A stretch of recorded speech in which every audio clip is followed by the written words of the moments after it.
Уран дулааны цагт бужигналдаж байсан шавж, шувуу, гүрвэл зэрэг амьтад хүйтэн сэрүүний улиралд харагдахаа больдог. Тэд хайцсан бэ?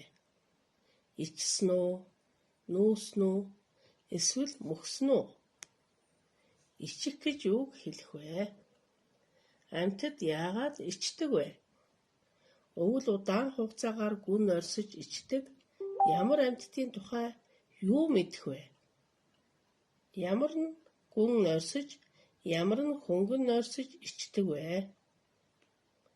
Амьтад яагаад ичдэг гэдгийг хамтран судалцгаая.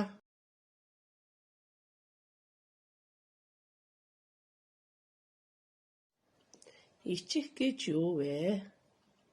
Амьдрах орчин нөхцөл өөрчлөгдөх, цаг агаарын тааламжгүй нөхцөл, хоол тэжээлийн хомсдоос шалтгаалж амьтад ичдэг. Амьтад гүн буюу хөнгөн ойрсохыг ичих гэнэ. Зарим амьтад өвөлд удаан хугацаагаар гүн ойрсож ичдэг байхад зарим нь 100 хөнгөн ойрсдог. Мөн хоногийн ичээнд ордог амьтан ч байдаг. Баавгай тарваг өвөл гүн ичээнд ордог. Харин говь цөлийн амьтад хөнгөн ичээнд ордог. Загийн шар Аз хоногийн ичээнд ордог байх нэ. Амьтад яагаад нүүдэлдэг гэдгийг хамтдаа судалцгаая. Нүүдэлдэх гэж юу вэ?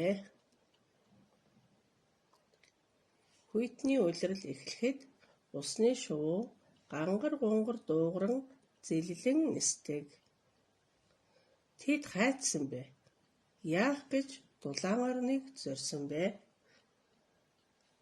Нүүдэлдэх гэж юуг хэлэх вэ? Амьтад яагаад нүүдлэлдэг вэ? Усны шувуудын нүүдэл давтагддаггүй.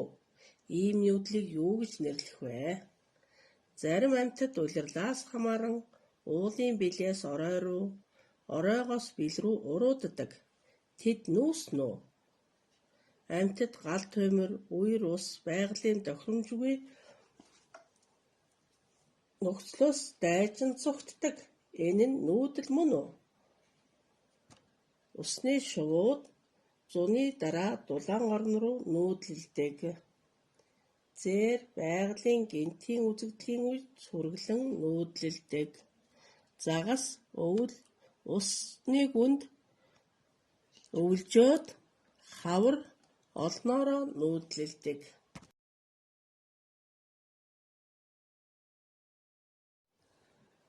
Амьтад яагаад нүүдлэлдэг вэ?